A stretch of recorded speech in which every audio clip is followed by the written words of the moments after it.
Applaudissons le Seigneur. Poussez les cris de joie. Poussez les cris de joie. Alléluia. Amen. Notre Dieu aime l'adoration. La louange de son peuple. Il veut que les adorateurs l'adorent en esprit. Ta puissance pleure notre âme est lumineuse. Ainsi mon âme est chante. Amen. Élève ta voix. Laisse les écouter ta voix.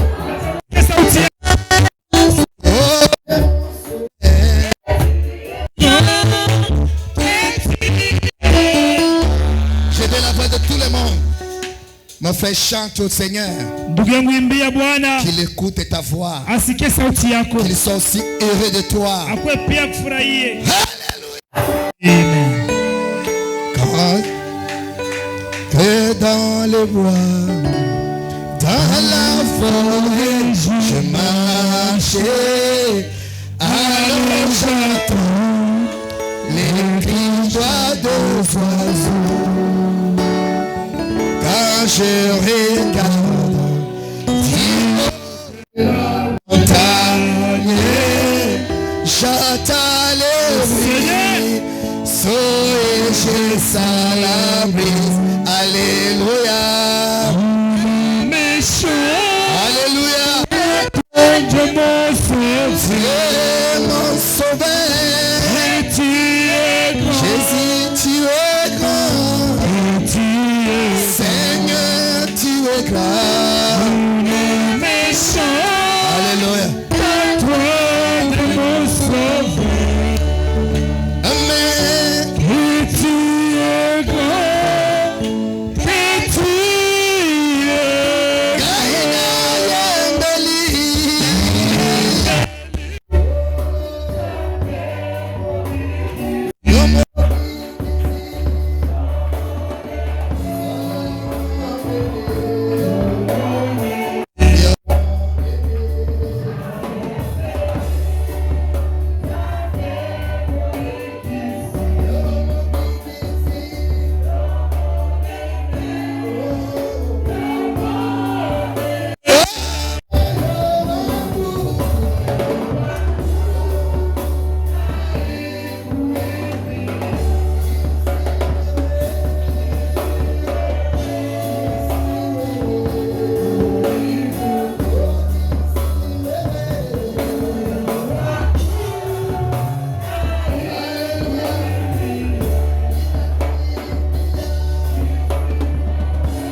heureux, Seigneur, parce que ta présence est ici.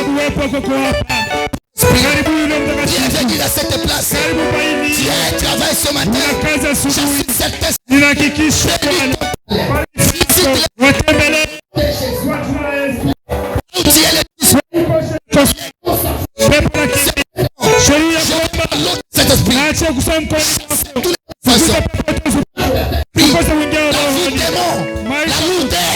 La sorcellerie, au nom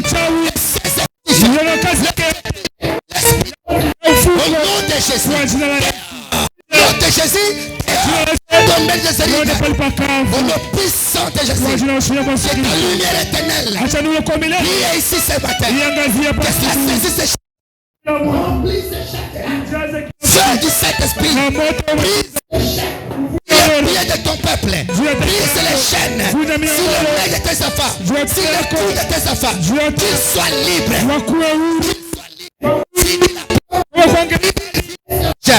Accorde ta sainte présence au nom de Jésus-Christ. Commence avec nous.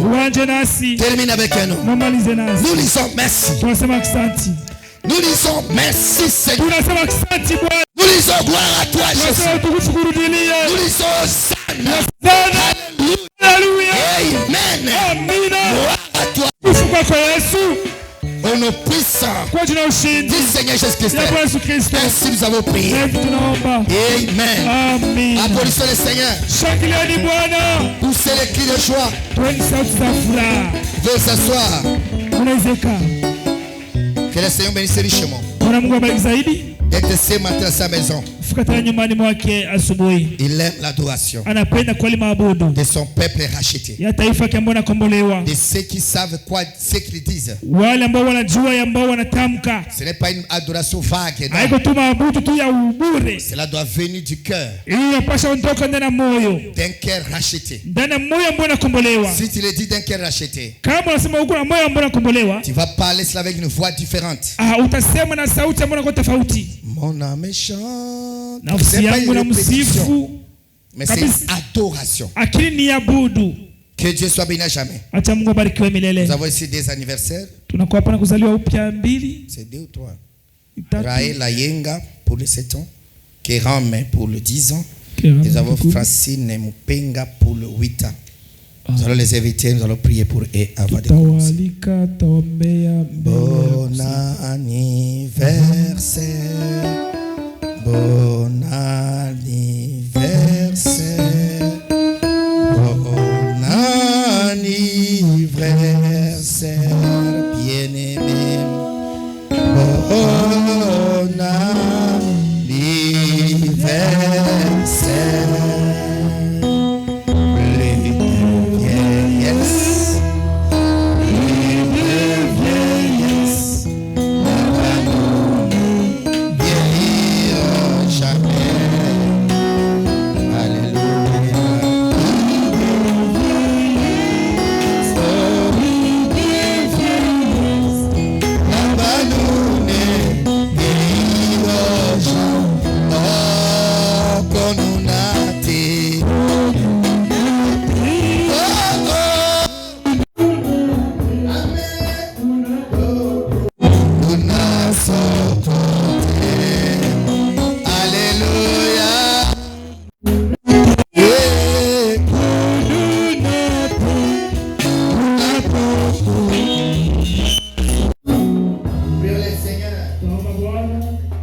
C'est la face de la terre. Nous bénissons ton nom pour t'apporter sur sa vie. Seigneur, c'est le garçon que tu as donné tes bien frères, Félix et son épouse Germaine. Nous disons merci pour la grâce que tu as faite dans cette maison. Père éternel, les enfants grandissent. Et je prie ce matin sa faveur. Nous sommes en plein là ici, dans la confusion totale. Les bonnes choses sont rares à retrouver. Mais je prie maintenant, puisse le Saint-Esprit qui est ici, c'est saisi de l'enfant qui Il le fasse conduire dans ta maison, Père, dans les choses du Seigneur, loin de la mondanité, loin de la délinquance juvénile, pendant que le monde se corrompt de plus en plus. Seigneur, fais de ce jeune homme une perle, qu'il soit une source de bénédiction pour ses amis, une référence qui te pointe, Père. Au nom de Jésus-Christ, que ton esprit demeure sur lui, au nom puissant de Christ, qu'il soit la joie à ses parents. Je remets la femme yenga teteme. Au nom de Jésus, bénis la petite fille, Seigneur. Que ton esprit demeure sur elle. Protège-la, Seigneur, de toutes les délinquances, de tous les dérapages. Au nom puissant de Christ, garde-la des maladies, de puissance démoniaque, les épidémies. Esprit de sacrifice, au nom de Jésus, que tout ça soit dégagé. Que la vie de cette jeune fille soit couverte sous le sang, protégée par le Seigneur, afin que Père, le but pour lequel tu l'as envoyé sur la terre soit parfaitement accompli, et que ce but ne soit plus jamais détourné. Au nom puissant de Christ, fais de même pour la sécurité, Seigneur, au nom de Jésus. Alors que les enfants grandissent, couvre-les sous le sang, Seigneur. Nous chassons les esprits de sacrifice, les morts prématurés, la délinquance juvénile, les puissances démoniaques, les aveux démons, la sorcellerie, les vols de toi, dehors, allez tomber Zarida, que la paix soit, couvre-la sous le sang, Seigneur, qu'elle grandisse de ta volonté parfaite, et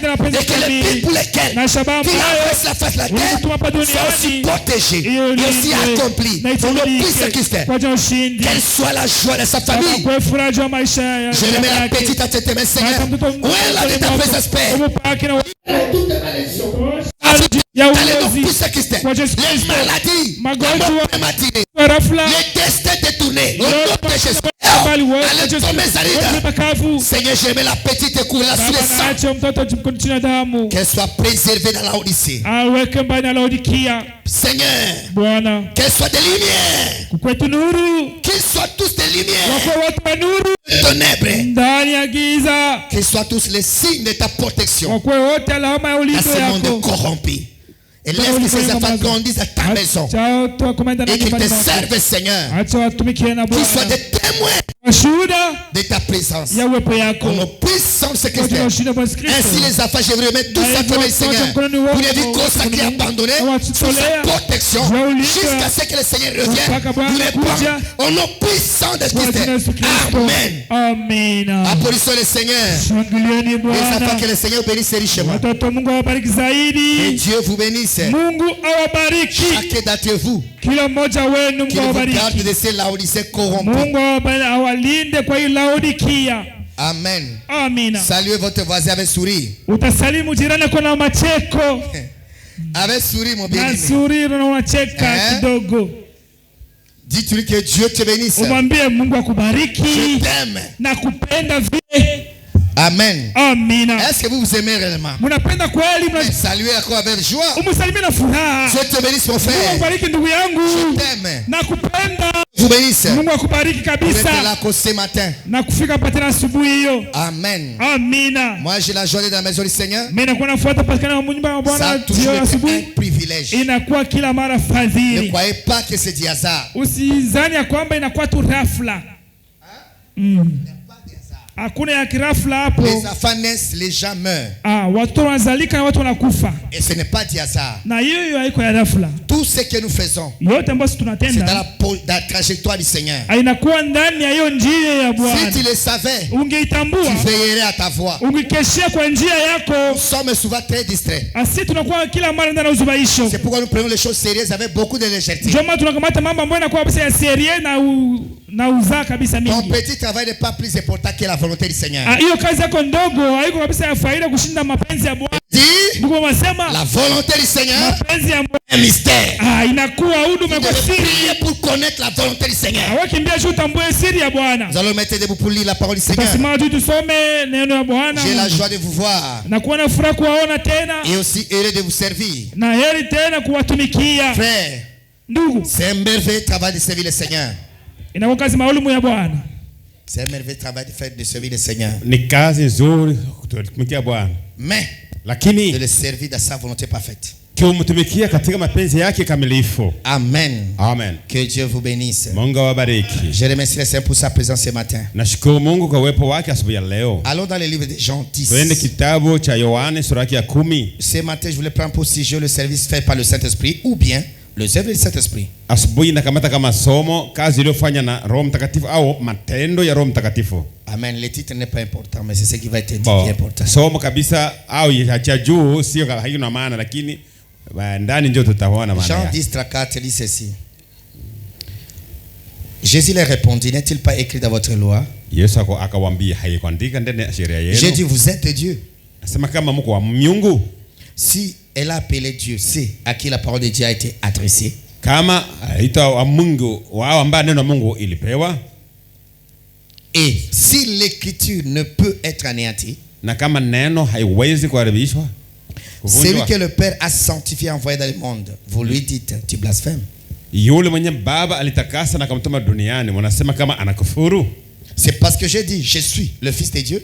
Ni maana nilisema mimi niko mwana wa Mungu. Si je ne fais pas les œuvres de mon Père, ne me croyez pas. Kama sifanya kazi za baba yangu msiniamini. Mais si je les fais, lakini kama nifanya, même si vous ne me croyez point, hata kama hamniamini, croyez à ses œuvres, muamini hata matendo, afin que vous sachiez kusudi mjui et reconnaissiez na mtambui que le Père est en moi, Baba yuko ndani mwangu et que je suis dans le na Père. mimi ndani ya Baba. Hein? Là, s'ils cherchaient encore à les saisir, mais ils s'échappaient. Wa pale walitafuta kumshika lakini hawakuweza. Alors dans 14. Twende ku Yohane 14 sura mstari wa 9. Amen.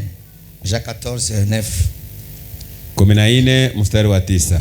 Il parlait avec son groupe. Yesu alikuwa akizungumza na kundi yake. Il dit ceci. Akasema hivi. Philippe lui dit, Seigneur, montre-nous le Père, cela suffit. Filipo akamuuliza, Bwana, tuoneshe Baba na yatosha? Jésus lui dit, Yesu akamwambia, il y a si longtemps je suis avec vous. Kuna muda mingi niko pamoja nanyi. 3 ans et demi nous sommes ensemble. Miaka 3 na nusu tuko pamoja. Et tu ne m'as pas connu Philippe. Na wewe Filipo hayanitambua. C'est lui qui m'a vu avec le Père. Niona mimi naona Baba. Comment dis-tu, montre-nous le Père? Namna gani tena unasema utuoneshe Baba?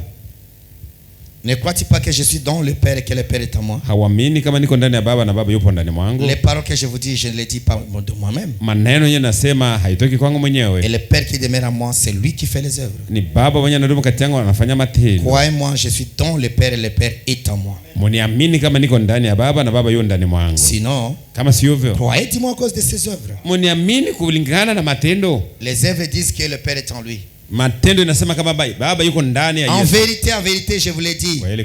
Celui qui croit en moi fera aussi les œuvres que je fais. Et il en fera de plus grandes. Parce que je m'avais au Père. Et tout ce que vous demanderez à mon nom, je le ferai afin que le Père soit glorifié dans le Fils. Si vous demandez quelque chose à mon nom, je le ferai. Que le Seigneur ajoute toute bénédiction à sa parole. Là, vous pouvez vous asseoir. Amen. Pour moi, c'est la joie de revenir ici pour parler de la parole du Seigneur. Et que Dieu bénisse pour être là encore ce dimanche. Et que Dieu vous bénisse richement. Nous avons été ici le mercredi. Et nous avons été ici aussi le vendredi. Le vendredi, nous avons été ici ensemble. Nous avons continué avec le sujet. Il y aura une autre Pâques. Le mercredi. J'avais parlé sur le sujet. L'arbre de vie pousse encore. C'est pour dire que l'église de la Pentecôte est revenue. Les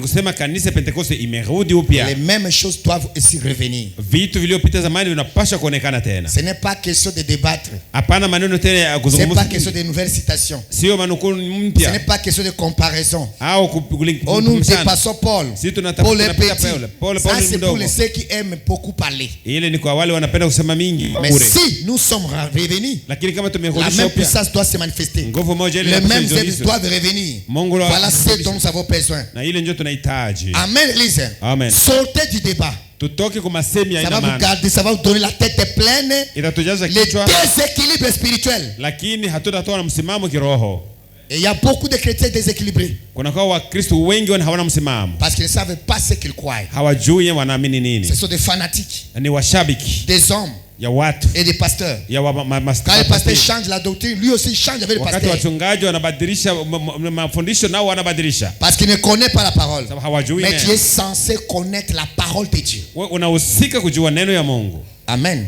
Amen. Et le vendredi, nous avons parlé d'Élie et d'Élisée. Siku ya tatu tulizungumzia Elia na Elisha.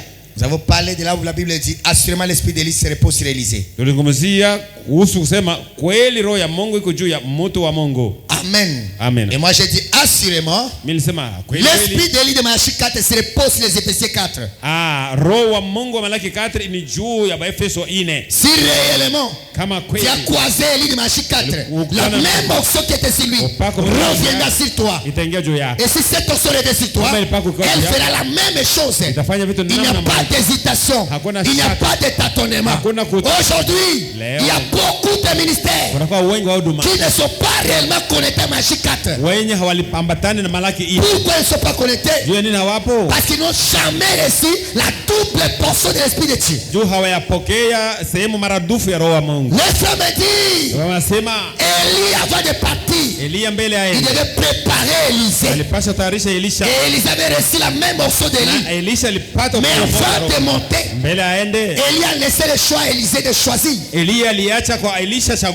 demander vraiment ce que tu fais. Et il a demandé la double portion parce qu'il avait besoin d'avoir l'assurance du travail. Il ne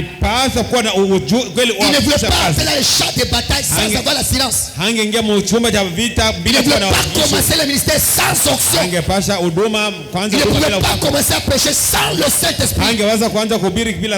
Aujourd'hui, beaucoup de ministres vont dans les champs de mission sans le baptême du Saint-Esprit. Voilà pourquoi vous attendez les adultères à gauche, les adultères à droite, les escroqueries ici, les escroqueries là-bas. Des ministres d'évangile qui escroquent les affaires de Dieu. Pourquoi cela? Parce qu'on n'a pas reçu la chose réelle. Mais le temps est venu. Si Malachie 4 est accompli, alors le ministre doit être loin de la même onction qu'Élie de Malachie 4. Parce que c'est le même Dieu qui doit faire la même chose. Mais dans la continuité ce matin, je voulais parler du service fait par le Saint-Esprit. Parce que si je dis les œuvres de cet esprit, tout le monde va voir le miracle. Ils attendent le miracle. La prière pour le malade. Ça aussi c'est l'œuvre fait par le Saint-Esprit. Je voulais parler de tout ce que fait le Saint-Esprit. Amen. L'œuvre est faite par le Saint-Esprit. Quand Jésus a reçu le Saint-Esprit, le Saint-Esprit l'a conduit. Est-ce que c'est vrai ou c'est faux? Si tu reçois le Saint-Esprit, il doit aussi te conduire. Il n'y a pas le Saint-Esprit qui reste muet dans un homme. Il n'y a pas le Saint-Esprit qui ne sait pas parler. Le Saint-Esprit parle parce qu'il est une personne. Le Saint-Esprit conduit parce qu'il est une personne. Le Saint-Esprit parce qu'il est la sous-séduction. Est-ce qu'on peut dire amen à cela? Avez-vous reçu le vrai Saint-Esprit de Dieu après avoir cru le message de l'air? Avez-vous été en contact avec le Père? Parce que Jésus, quand il a reçu le baptême dans l'eau du Jourdain, la Bible déclare il a eu une voix qui a parlé, que les théologiens appellent la voix du Père. Et Jean-Baptiste le prophète, selon le signe du Seigneur, il voit le signe que c'est lui le Messie. Car la divinité a quitté le ciel dans sa plénitude sous forme d'une colombe blanche, venir sur Jésus et disparaître à lui. Ça a demeuré à lui. Et de là que le Saint-Esprit l'a renvoyé dans le désert. Amen. C'est ce Saint-Esprit-là que Jésus appelle le Père. Amen, l'église. Parce que le Seigneur est l'Esprit. Le Père c'est l'Esprit. Il n'a pas toi. C'est le même Saint-Esprit qui était le Père à Jésus. Et Jésus dit maintenant, c'est ce Saint-Esprit l'œuvre. Même si j'ai un mauvais témoignage, même si vous pensez que je suis mal né, même si vous pensez que je suis un homme ordinaire, je peux accepter cela. Mais je refuse d'accepter, de refuser de croire les œuvres du Père. Je vous refuse d'accepter. Je refuse d'accepter que vous jetiez les paroles du Père. Les paroles que je vous dis, ce sont les paroles. Les œuvres que vous voyez, ce sont les du Père. Les œuvres révélaient la présence du Père. Ilikuwa nazihirisha uwepo wa Baba. Est-ce que peut dire amen à cela? Nasema amina kwa hiyo. Les œuvres de Jésus-Christ. Matendo ya Yesu Kristo. Dévoilé à haute voix. Ilikuwa inaonyesha wazi wazi. Le Père habitait en lui. Anasema kama Baba anaishi ndani mwake. Si la même base, Dieu fait la même chose. Kwa msingi mmoja Mungu anafanya kitu namna moja. Si tu reçois le Père, kama ukapokea Baba, le même Père fera encore ses œuvres. Baba yule mmoja ataendelea tena matendo. C'est pourquoi Jésus a dit, les œuvres que j'ai fait tous appelés. Il savait que si le Père revient, le Père fera les œuvres. Les mêmes œuvres. Est-ce qu'on peut dire amen à cela? Retournez dans le prophète Élisée. 23 juillet 44, c'est par verset 5.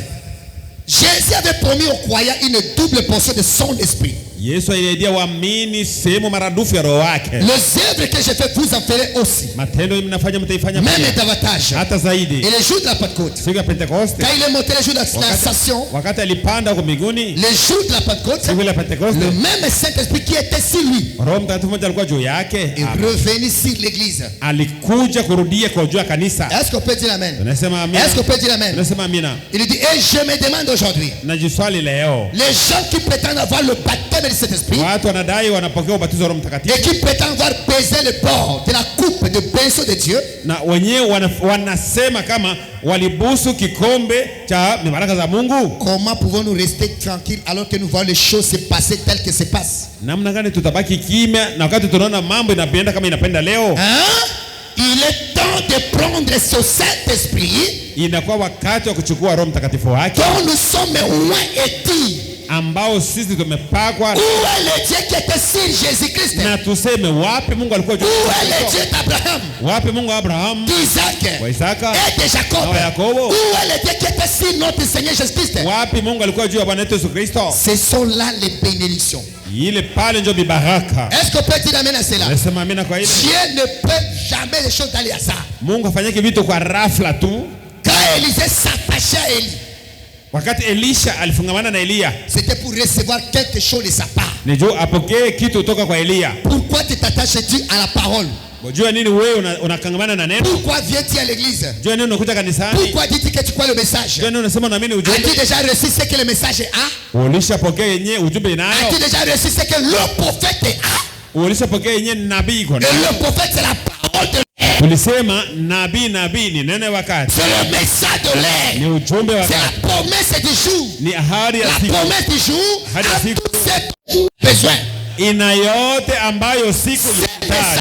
Tout ce dont toi tu désires. Hiyo ujumbe ina yote ambayo unahitaji. Tu dois recevoir de la part du Seigneur ce que le Seigneur a préparé pour toi. Unapaswa pokea toka kwa Bwana yenyewe Bwana alitayarisha kwa ajili yako. Remarquez une seule chose. Anakili tambua kitu moja. Quand Elia dit à Élisée, wakati Elisha alisema, demande ce que tu fais. Elia alisema omba kitu unapenda. Il ne savait pas ce qu'il va demander. Hakujua yenyewe Elisha taomba. Il a demandé une grande chose. Alilomba kitu kikubwa. Et le femme dit, nous devons demander grandes choses. Tunapaswa kuomba vitu vikubwa vikubwa. Et il n'y a rien qui dépasse le baptême de feu du Saint-Esprit. Na vitu vikubwa vyote hakuna kile kinapita ubatizo wa Roho Mtakatifu. Tu dois chercher le vrai Saint-Esprit de Dieu. Unapaswa tafuta Roho Mtakatifu wa Mungu. Parce que dans le Saint-Esprit, il y a tout ce dont tu as besoin. Il y a ton mariage, il y a ta délivrance, il y a ta visitation, il y a ta conduite, il y a ta rédemption, il y a ta vie éternelle, il y a ta résurrection, il y a aussi ton enlèvement.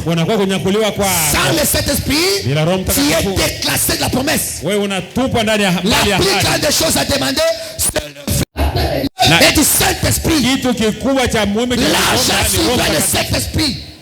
Pesa iko ndani ya Roho Mtakatifu. L'argent suivant le Saint-Esprit. Pesa itafuata Roho Mtakatifu. Le mariage suivant le Saint-Esprit. Pia ndoa itafuata Roho Mtakatifu. Ne venez pas à l'église pour le mariage. Usije kanisani juu ya ndoa. Sinon ça sera la seule chose que tu auras dans ta vie. Kama sio ni kitu moja tutapata ndoa. Venez chercher Ne cherchez pas un bon pasteur. Commencez par chercher Dieu lui-même. Ne cherchez pas une seule bonne église. Commencez par trouver le vrai Dieu. C'est le vrai Dieu qui te donnera un bon pasteur. C'est le vrai Dieu qui te donnera une bonne église.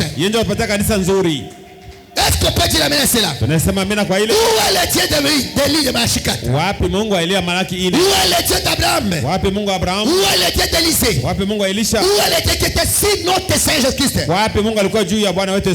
C'est ce Dieu-là qui a la bénédiction. Est-ce qu'on peut dire amen à cela? Remarquez Élisée. Quand Élie a monté avec son manteau, après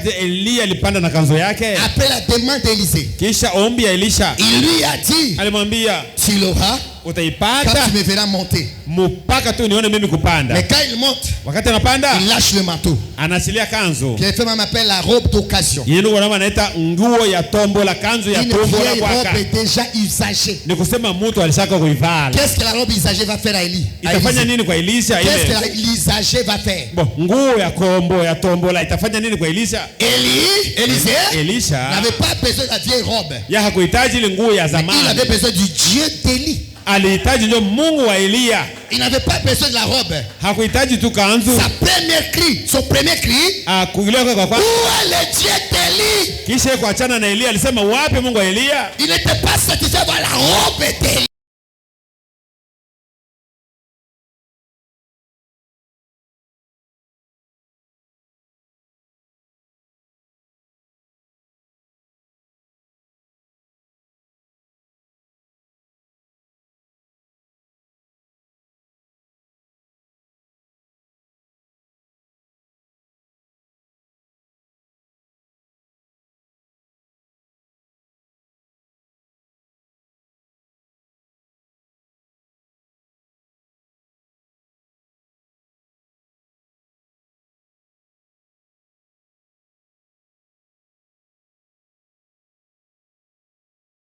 Aujourd'hui, les chrétiens, ils sont satisfaits de porter les brochures avec eux.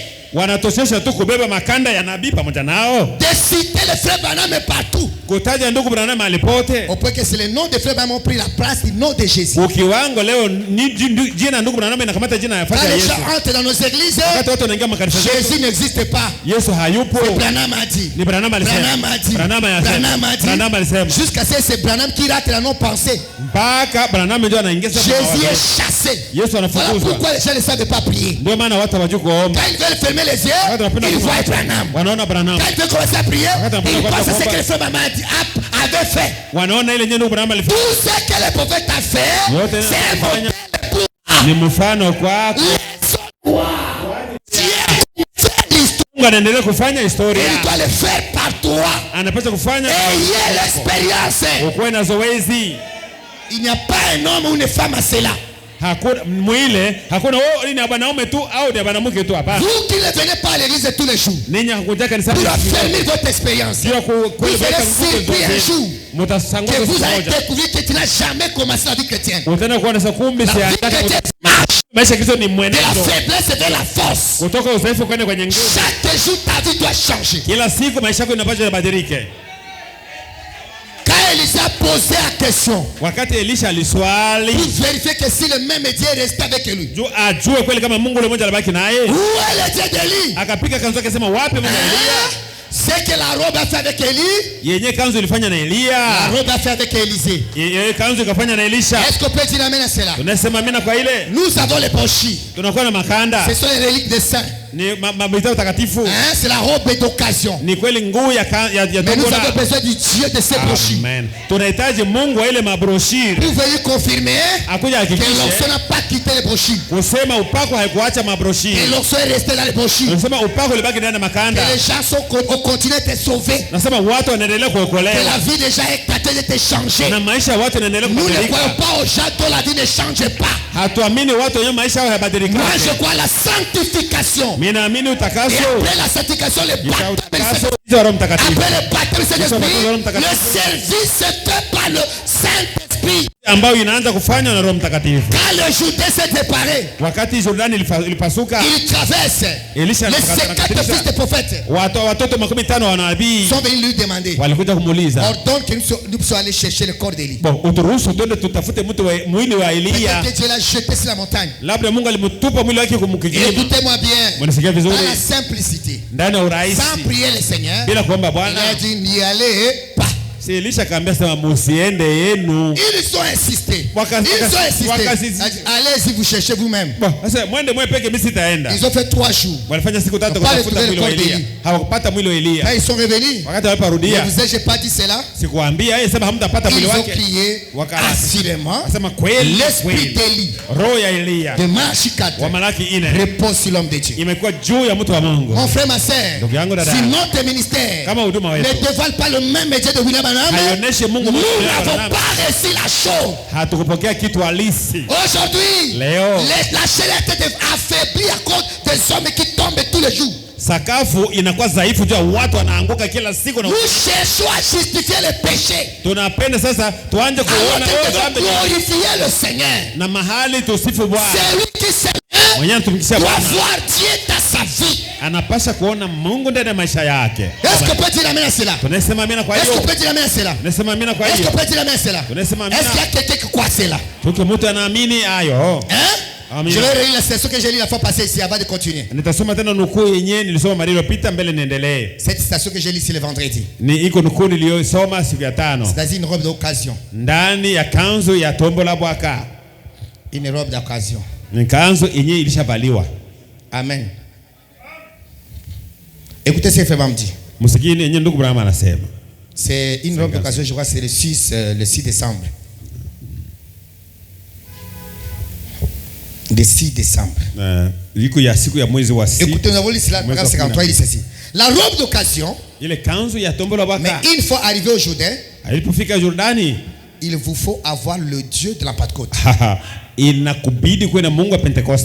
Il voulait le Dieu d'Élie. Écoutez maintenant William Branham. Est-ce qu'il a projeté, il n'a pas projeté? Paragraphe 53. Si le serviteur de Dieu fait l'œuvre de Dieu, pale msikie vizuri. Kama mtumishi wa Mungu anafanya kazi ya Mungu, inakuwa akifanya kazi ya Mungu, il doit avoir la puissance de Dieu. Anapasha kukuwa na nguvu ya Mungu. Si le porte une robe de la Pentecôte, kama wa Pentecôtiste wanavaa kanzu ya wa Pentecôtiste, ils doivent avoir la puissance de la Pentecôte. Wanapasha kuwa na nguvu ya Pentecoste. Et le Dieu de la Pentecôte. Pia na Mungu wa Pentecoste. Sinon, kama sio hivyo, ne servira à rien. Haitasaidia kitu. Est-ce que peut dire amen à cela? Unasema amina kwa ile? Frère, dogo, vous moquez les pentecôtistes. Unawachekelea wa Pentecôtistes. Tu dois être le vrai pentecôtiste. Unapaswa kuwa Pentecôtiste halisi. Si tu ne l'es pas, donc tu n'as pas l'expérience pentecôtiste. Kama we hauko, la Pentecôte c'est l'expérience d'avoir le Saint-Esprit. Kumbe Pentecoste ni zoezi kwa na Roho Mtakatifu. Ce n'est pas une église. Sio kanisa. Ce n'est pas un bâtiment. Sio nyumba. C'est pas un groupe de gens. Ce sont des individus qui ont fait l'expérience. Ni watu ambao walifanya zoezi ya Mungu. Si tu dis que tu as le Saint-Esprit, kama unasema kuna Roho Mtakatifu, tu dois avoir la puissance de l'Esprit. Unapaswa kuwa na nguvu ya Roho. Et le Dieu de l'Esprit. Na Mungu wa Roho doivent être là. Unapaswa kuwa hapo. Hein? Qu'est-ce que nous lui? Leo tumekosa nini? Nous manquons la soif qu'avait Élisée. Tunakosa kiu ambayo Elisha alikuwa nayo. Amen. Pour chercher le Saint-Esprit. Juu ya kutafuta Roho Mtakatifu. Quand vous cherchez le Saint-Esprit, on doit s'attacher. Wakati unatafuta Roho Mtakatifu unapaswa kushikilia. Tu dois rester. Unapaswa kudumu pale. Concentré. Unadumu na ngangania. Serré. Unashikamana. Jusqu'à ce mpaka mkiwango tu reçoives. Dieu ne donne pas le Saint-Esprit dans les hasards. Banduku, Mungu hapanaki Roho Mtakatifu tu kwa ziaka. C'est aux assoiffés. Ni kwa watu wanakuwa na kiu. Aux affamés. Watu wanakuwa na njaa. À ceux qui sont restés là dans la décision. Wenyewe wanabakia pale na kati ya kukosa tumaini. Seigneur, je vais quitter le bâtiment. Bwana, nitatoka hapa jusqu'à ce que je sois scellé. Mpaka niwekwe muhuri. Aujourd'hui, c'est rare de trouver les gens venir sous le jeûne. 2 jours, 3 jours cherchant le Saint-Esprit. Siku 2 siku 3 kufunga chakula juu ya kufunga. Seigneur, wanapaswa de lui. Tu dois rester à ses côtés. Lui, il regarde la soif. Lui, il regarde le désir. Quand le désir est criant, là tu auras le Saint-Esprit. Et c'est tout cela parce que nous ne voulons pas peser ce qui nous attend. Quand Jacob savait que la mort approchait, il fait cesser quand il a croisé l'ange. Tu n'es pas encore cessé parce que la mort n'est pas encore à ta porte. Si la mort venait là, tout ce que Dieu te dira, tu le feras. Parce que nous sommes des hypocrites. Pendant que nous avons la bonne santé, on n'a rien à donner au Seigneur. Pendant qu'on est à l'hôpital, Seigneur, je ferai ceci si tu m'enlèves de l'hôpital. Je ferai cela si tu m'enlèves de l'hôpital. Voici ce matin pour toi. Tu as besoin de l'esprit pour que l'esprit fasse son service. Écoutez, maintenant parler vers 6. De même, lorsque cette forte crise est là, ils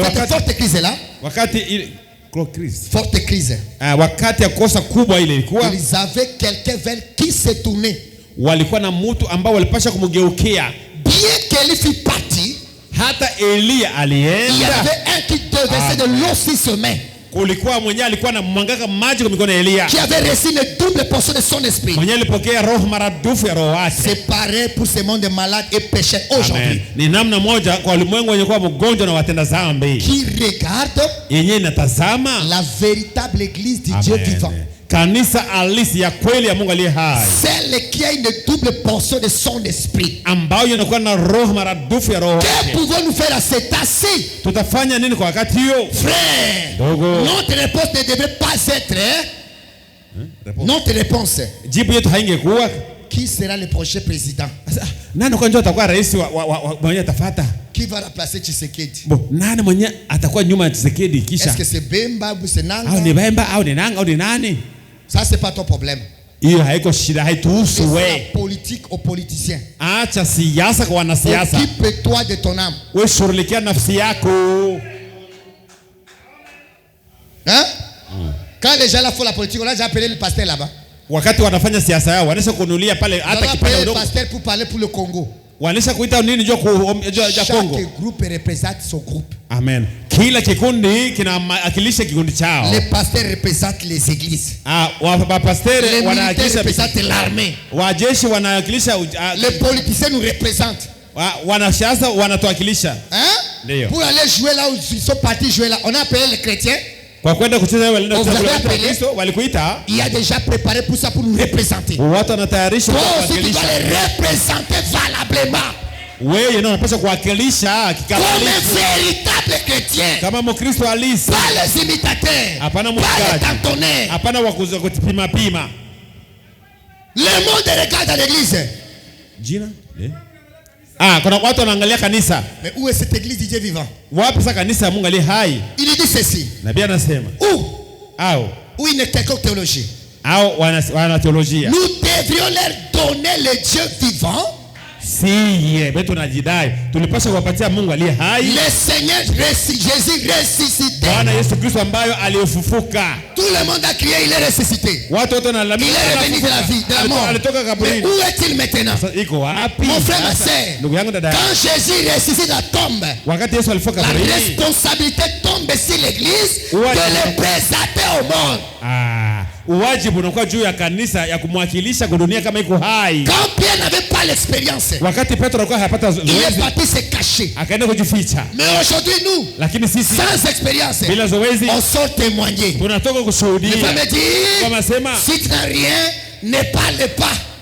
Branham ndio anasema kama hauna kitu usiseme. Pierre est parti se cacher. Petro alienda kujificha. Je suis incapable de le témoigner. Mimi siwezi kumshuhudia. Il est mort. Alishakufa.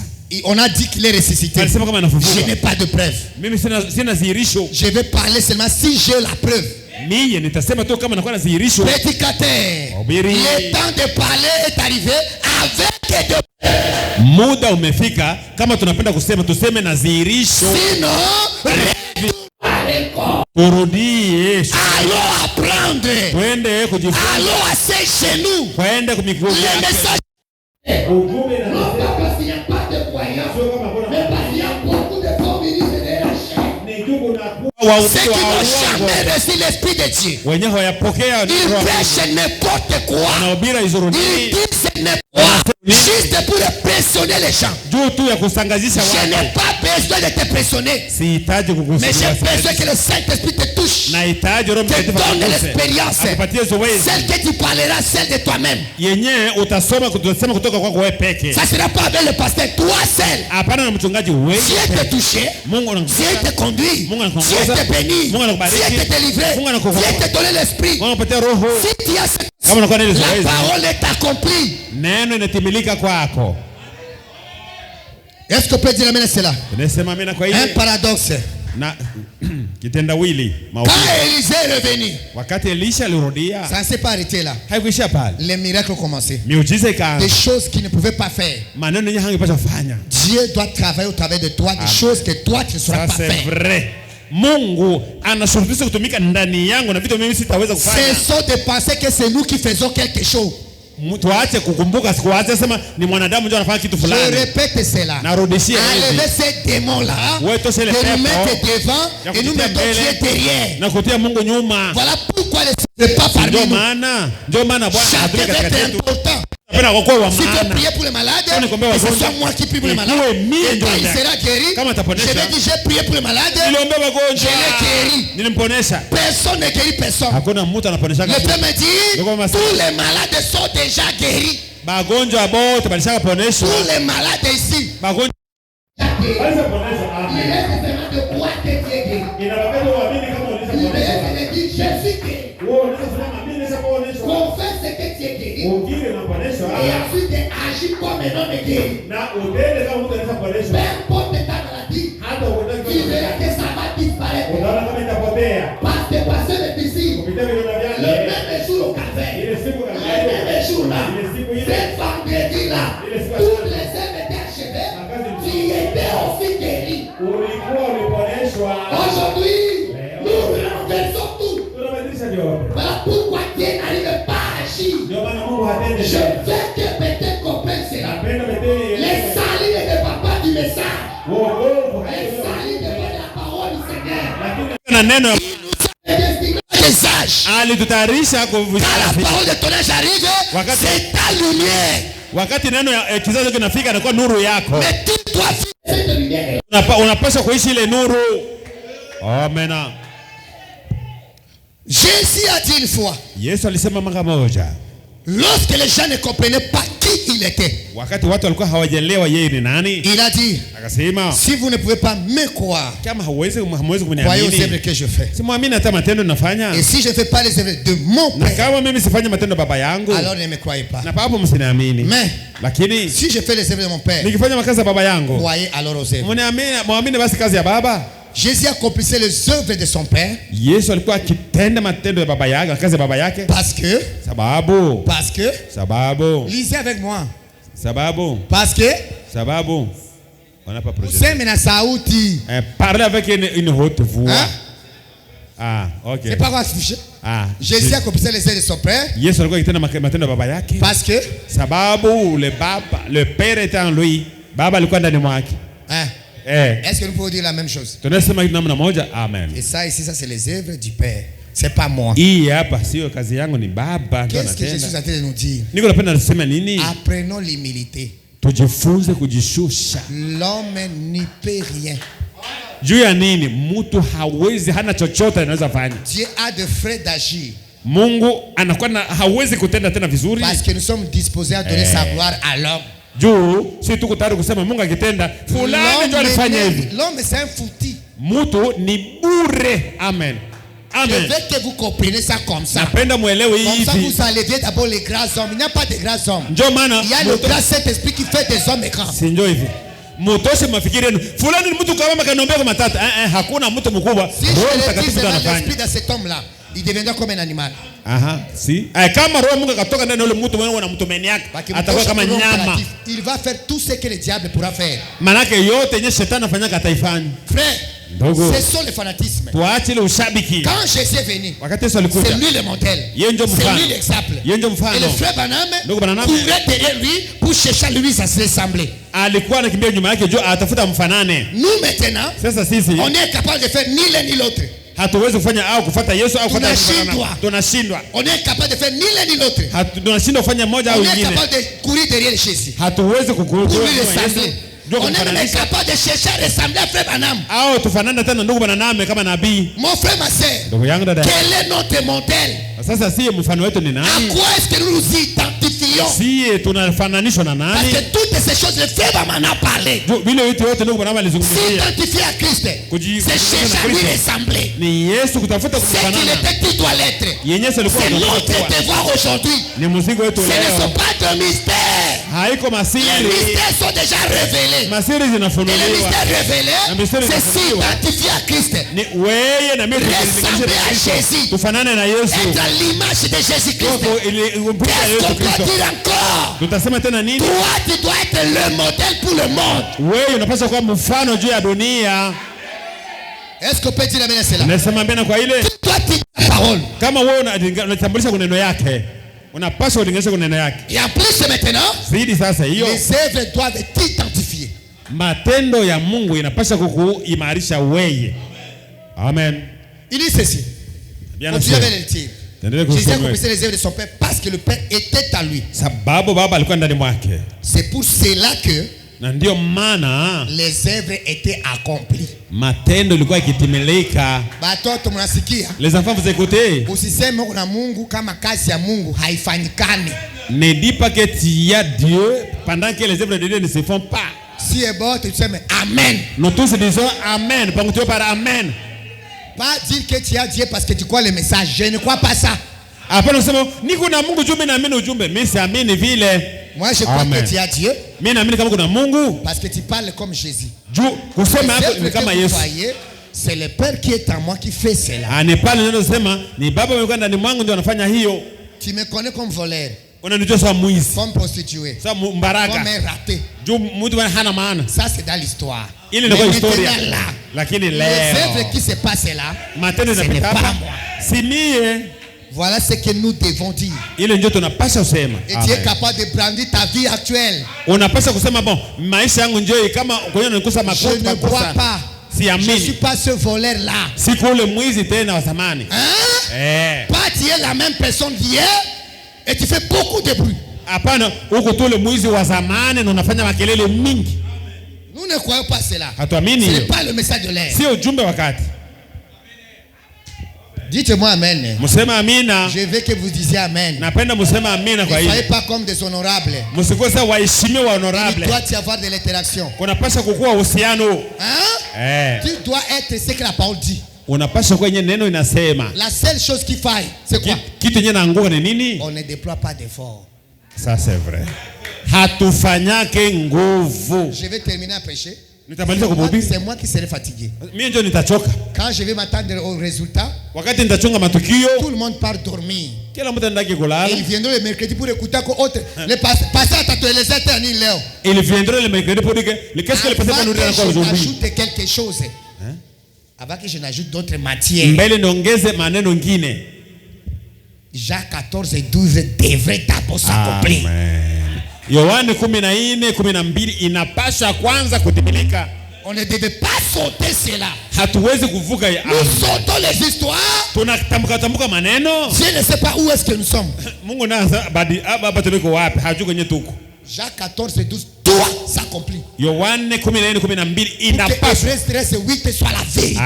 Juu Ebrania 13:8. Ce ne sont pas les slogans du message. Sio tu maslogan ya vie des croyants du message. Ni maisha ya watu wa ujumbe. Est-ce que vous avez saisi cela? Mlishikilia, mnashika hayo. Dites-moi amen à cela. Useme basi amen kama mnashika. Le mercredi, siku ya tatu, on ne vient pas ajouter matière sur matière.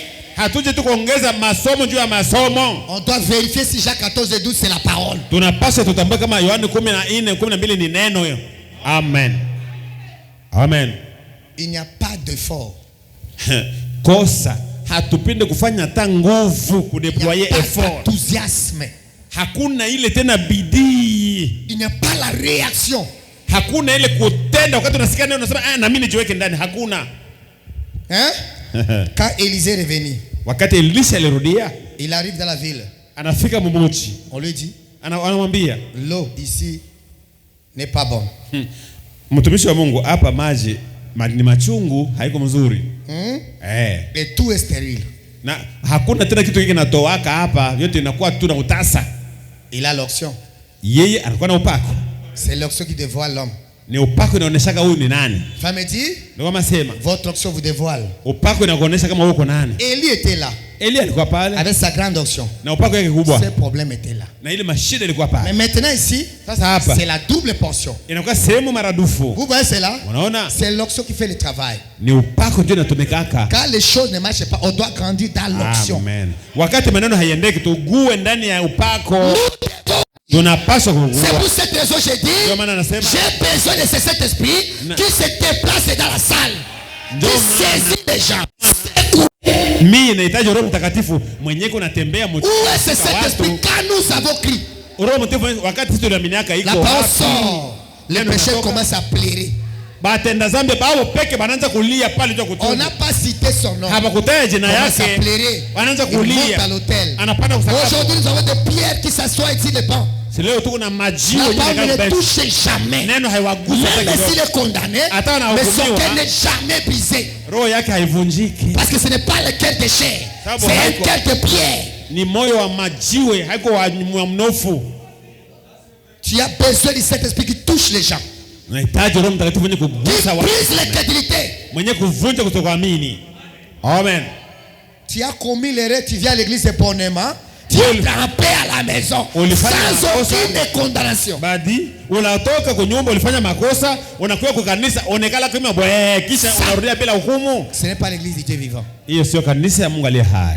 Ça, ce n'est pas l'église de Dieu vivant. Sio kanisa ya Mungu aliye hai. Ça c'est pas l'église de Dieu vivant. Sio kanisa ya Mungu aliye hai. Comme cela est passé dans mon esprit, laissez-moi les relire. Gisi inapita kwa roho yangu, tamaache nisome tena. Je ne voulais pas les lire.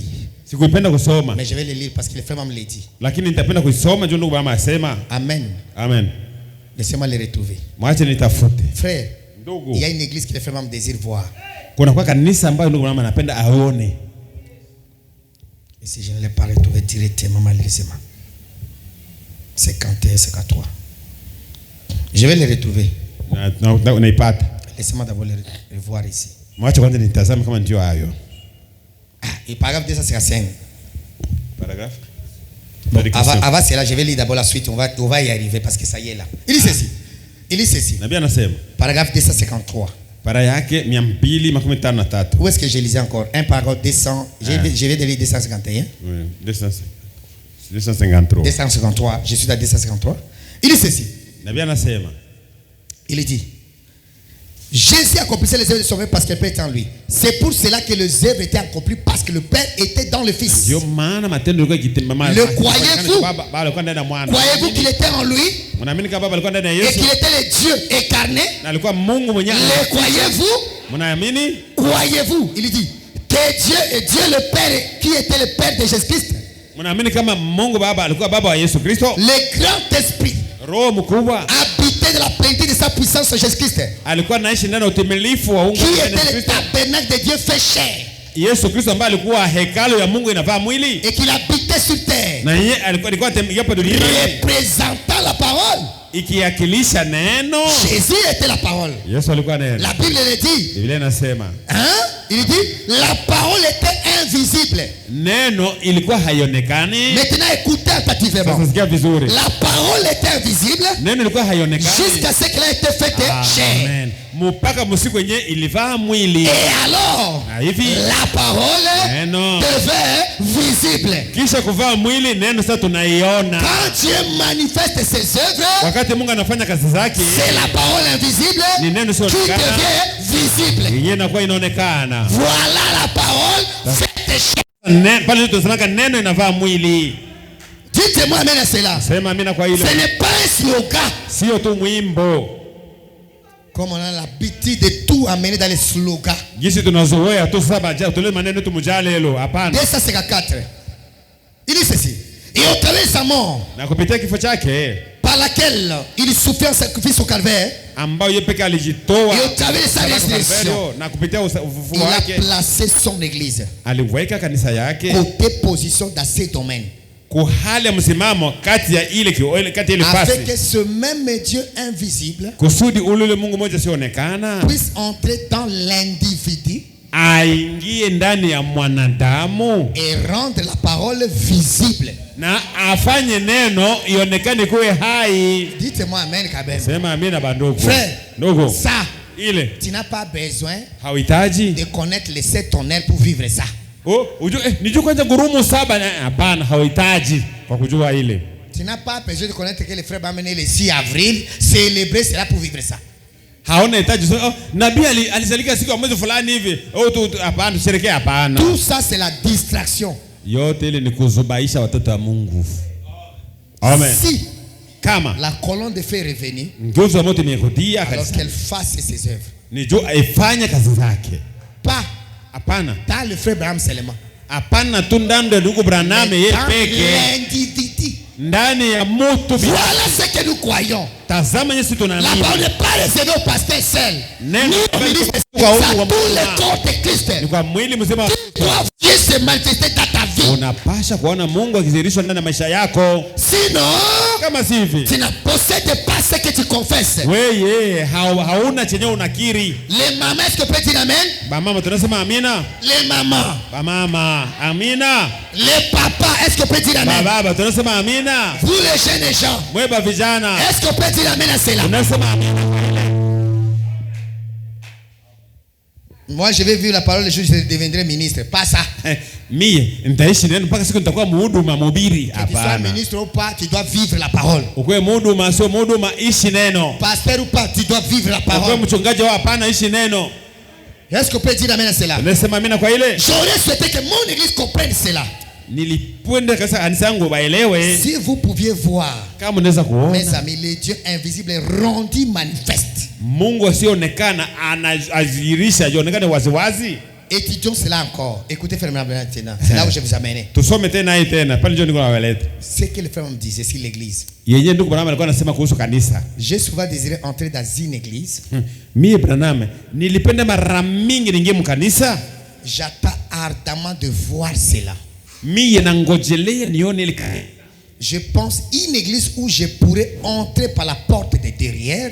Nafikiria kanisa ambao nilipasha kuingilia kwa mlango wa nyuma, La porte de devant. na mlango wa mbele, Où que ce soit. hata ikuwe wapi. Regardez dans l'assistance. Amen. Kuangalia ndani ya kanisa.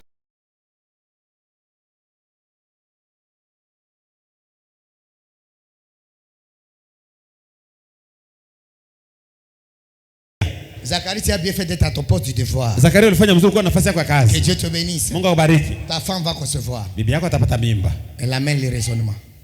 Sasa kweli analeta kweli Dieu mafikiri. ne laisse jamais les péchés impunis. Kumbe Mungu Qui hataki que tu dhambi, hata ukwe nani Mungu hataki dhambi bila Mais ce qu'il kukulipizwa. dit arrive toujours. Kumbe yenyewe Mungu anasema inafikaka kila siku. Il a déjà dit ta femme concevra, elle concevra.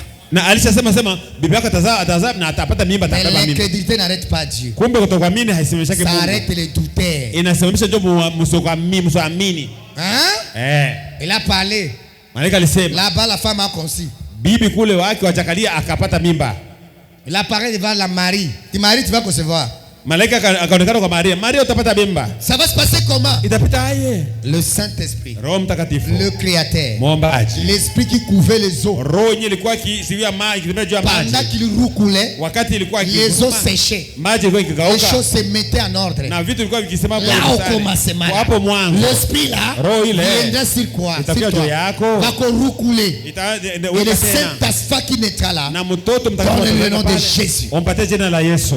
qu'il soit fait selon ta parole, Seigneur. Ifanyike kupitia mapenzi yako Bwana. Ce matin, Asubuhi ya leo. le Dieu a besoin de Marie. Mungu anahitaji wa Maria. C'est lui qui va dire, Yeye atasema je crois cette parole, naamini qu'il neno me soit fait selon ta parole. ilitendekea kupitana na neno Je crois yako. Jacques 14 et 12. Mimi naamini Yohana Qu'il me soit fait 14:14. selon cette promesse. Ilifanyika kulingana na ahadi Je yako. crois. Naamini. Marc 11, 23, 24. Marko 11:13. Si vous dites à cette montagne, ôte-toi de là, sans douter à votre cœur, je crois cette parole. Naamini hiyo neno. Qu'il me soit fait selon ta parole, Seigneur. Ilitendekea kupitia neno yako Bwana. Je crois Hébreux 13 et 8. Naamini Waebrania À 13:8. partir de 7 à 8, 8. Kubali kuanzia mstari wa 7 Tu as mpaka fait 8. avec les autres ministres, Ulifanya na huduma wengine avec nos pères dans la foi. na baba zetu ndani ya Tu le feras avec moi.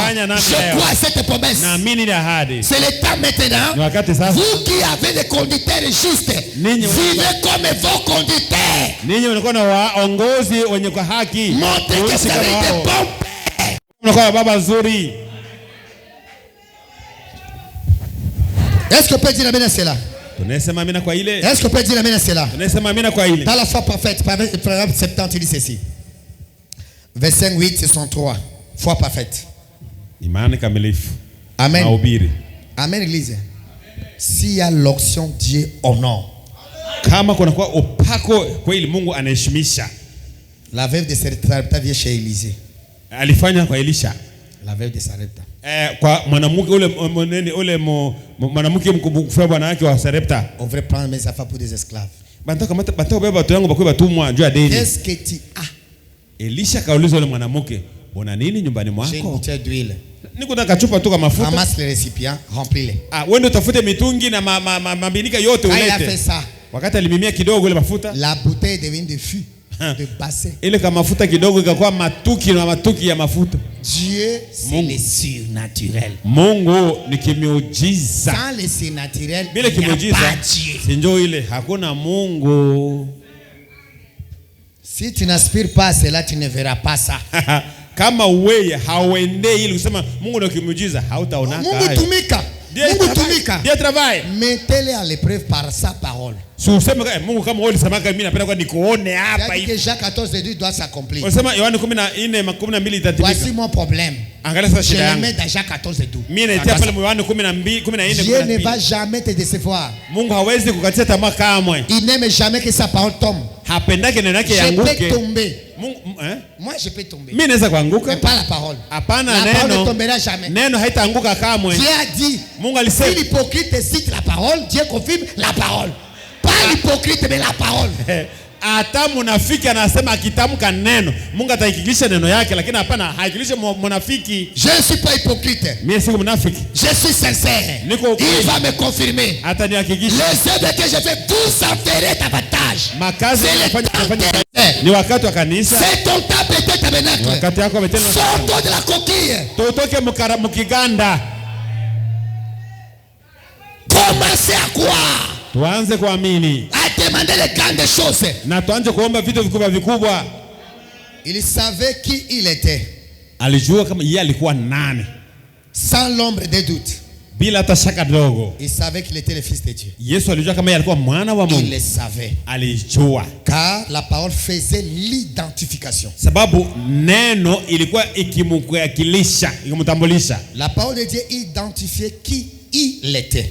Na neno ya Mungu ilitambulisha yeye alikuwa nani. Il dit, na anasema, si je fais pas les œuvres de mon père, kama sifanye kazi za baba yangu, msiniamini. Mais si je ne fais pas ces œuvres-là, alors ne me croyez pas. Lakini kama nafanya matendo, kama siifanye, msiniamini. Mais si je le fais, alors croyez les œuvres. Na kama naifanya, muamini hata matendo. Car elles sont sababu yao ni iko la manifestation de la parole ya neno qui avait été promise. Ambayo iliahidiwa. Si seulement vous pouviez vous éveiller à cela une minute. Kama tu mwehe mungitoka bubusingizi mwangoni ile maneno hata dakika moja. Vous voyez? Unaona? La parole elle-même identifiait qui il est. Neno aipeki ilikuwa nazirisha Yesu ni nani. Et il dit, qui de vous me convaincra de péché? Nani kati yenu hapa atanihukumu muzambi? Nifanyaka hivi. Msemo nyingine, qui peut me montrer que nani mwanaweza kunionyesha ma vie et mes œuvres n'accomplissent pas exactement ce qu'on attend du Messie? Asema maisha yangu na matendo ninafanya haitimizi yenyewe waliahidia yenyewe Masia atafanyaka. Personne ne pouvait rien dire. Hakukuwa mtu wa kusema hata kitu kufungula kinywa. C'est ce qu'il était. Yeye ndio Yesu alikuwa. Il avait alors la foi. Alikuwa na imani. Pour croire. Kwa kuamini. Tout ce qu'il dirait s'accomplirait. Asema yote yeye atasema itatimilika. Amen. Est-ce que vous voyez cela? Est-ce que vous voyez cela? Avant que l'œuvre s'accomplisse, Jésus savait qui il était. Comment il savait qui il était? Il était ce que la parole avait dit de lui. alikuwa yenyewe neno anasema atakuwa. Il est né par une vierge. Alizalika tokea Cette bikira. parole s'était accomplie. Ile neno litimilika. Il est né à Bethléem. Alizalika Bethlehem. Cette parole s'est accomplie. Ile neno litimilika. Est-ce que c'est la vérité? Ni kweli. Il était un naziréen. Alikuwa mnasiri. Un homme consacré de la naissance. Mtu aliwekwa wafu Cette parole était uzima wake, accomplie. tokea utoto wake. Un jour il a dit, l'esprit du Seigneur est sur moi. Il lisait la parole qui le concernait. Et il a tiré la conclusion. Aujourd'hui, cette écriture est accomplie, vous en l'entendant. Ni neno inatimilika na mnaikisikia. Jésus était la parole manifestée. Yesu alikuwa neno La parole accomplie. Neno Il inatimilika. était la somme de la loi. Na ilikuwa kweli yote zaidi ya nini Il était ya la somme des prophètes. alikuwa wote wanabii wote. Jésus seul. Yesu yepe. Il est la somme de tous les prophètes. Alimaanisha wa manabii Moi, je wote. vais exagérer en disant de la Genèse Apocalypse, Jésus est la somme de tous ces prophètes.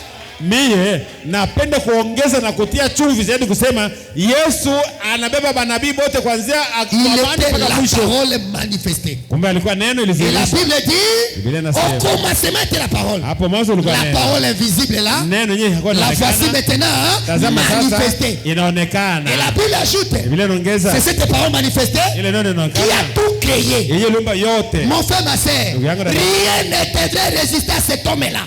Hakukuwa kitu kilipaswa kupinga ule mtu. Il n'avait pas besoin de prier pour être exaucé. Hakuwa anahitaji aombe njoo bamujibu. Parce qu'il était déjà exaucé. Yeye alikuwa alishajibiwa. Est-ce que peut dire amen à cela? Il n'avait pas besoin de chercher à savoir ce qui arrivera. Hakuwa anahitaji ajue kutafika nini tena kesho. Il savait ce qui arrivait. Alikuwa anajua yenyewe nafika. Il se connaissait. Alikuwa anakijijua. Il y avait des écritures qui devraient accomplir. Amen. Kulikuwa maandiko yenyewe yeye alipaswa kutimiza. Et les écritures le protégeaient. Na maandiko ilikuwa ikimshikilia. Et l'histoire doit se répéter. Na yenyewe ilipita mbele inapaswa irudie tena leo. L'épouse a des écritures. Kumbe bibi harusi naye anakuwa na maandiko juu yake qu'elle doit accomplir, ambao anapaswa kutimiza. Les œuvres que je fais, matendo mimi nafanya, vous affairez, mtaifanya nanyi davantage, zidi, plus encore, zaidi tena, parce que vous êtes nombreux. Sababu mko wengi. Je l'ai fait peu parce que j'étais seul. Nilifanya kidogo sababu nilikuwa mipeke. Vous serez nombreux, vous allez faire beaucoup. Lakini wakati mtakuwa wengi mtafanya mingi. Bethel Tabernacle, tu dois produire tes œuvres. Bethel maskani unapaswa cesser de débattre. Acha kusema sema. Cesser de crier. Acha kulalamika. Produisons les œuvres de la parole. Tutende matunda ya neno. Tuzame matunda ya neno. C'est la quantité, c'est pas la qualité. Aha. Ni wingi haiko hali. C'est pour vous dire ceci. Njoo kuambia hivi. Je le dis parce que je suis pasteur. Siseme tu niko mchungaji. Hapana. Naisema tu niko mchungaji. J'en ai la responsabilité. Niko na wajibu. Vous savez aujourd'hui dans les réseaux circulent les démons de minimiser Jésus-Christ. Mnajua leo kwa mtandao kuna kama mapepo ya kushusha Yesu Kristo heshima yake. Ne le faites jamais. Msifanye. Sinon ça sera un blasphème. Kama sio vitakuwa kukufuru. Vous allez perdre votre salut dans de petits jeux inutiles. Utapoteza wokovu wako kujua maneno ya hana maana. Un fou furieux a train de dire. Na mwenda bazimu mmoja wa kikasirani akisema Jésus était grand d'Abraham plus que dans Jésus. Mnasikia pale? Yesu alikuwa kabambe mbonanami kupita hata wakati alikuwa mu Yesu yeye peke. Ça c'est chercher à blasphémer. Sili ni kutafuta kukufuru. Ni kukufuru zamani. Mais nous parlons de l'œuvre du Saint-Esprit dans l'homme. Tunazungumzia kazi ya Roho Mtakatifu ndani ya mtu mwanadamu. Même si Dieu va nous utiliser ici, ça sera toujours comme ça. Ça sera ovio. Même si Dieu peut nous utiliser, Pourquoi? Différemment. Pourquoi? C'est la quantité de l'onction qu'il vous a donné qui produira votre travail. Ni kiwango ya upako inakupatia ndio nyetazama. Ndio. Quand le frère me dit wakati Mungu anasema que Dieu a fait plus dans son ministère que dans le ministère de Jésus-Christ. Asema Mungu alitenda zaidi huduma yake kushinda hata wakati wa Yesu Kristo. Là il est en train de revenir à Jacques 14:12. Pale anakumbuka andiko yenyewe inasema Yohane 14:12 matendo ninafanya. C'est ce dit. Yesu ndiye alisema. Ce que j'ai fait comme modèle. Yenyewe ninafanya kama mfano. Vous allez faire davantage. Mtaifanya zaidi. Pourquoi? Jua nini? Je m'en vais. Tu mimi naenda. Pour revenir le faire en vous. Ndio nitarudia kuitenda ndani mwenu. Tout ce que que Dieu fera au travers de moi, c'est Jésus. Tout ce que Dieu fera au travers de vous, c'est Jésus. Tout ce qu'il fera au travers d'eux, c'est toujours Jésus. C'est Jésus qui fait les œuvres. Apana Paul, les prédicateurs. Enlevez cela de vos têtes. Laissez le Saint-Esprit travailler. Est-ce que vous pouvez dire amen à cela? Ne parlez pas le faux langage. Sinon Dieu va te rayer de son économie. Est-ce que vous pouvez dire amen à cela? Jésus se connaissait. Il est le fils de Dieu. Qu'il est le Dieu incarné. Personne ne peut parler comme ça. Pas même William Branham. Personne ne peut parler comme ça. Hein? Le Père est en moi. Pas le Saint-Esprit, hein? Le Père lui-même.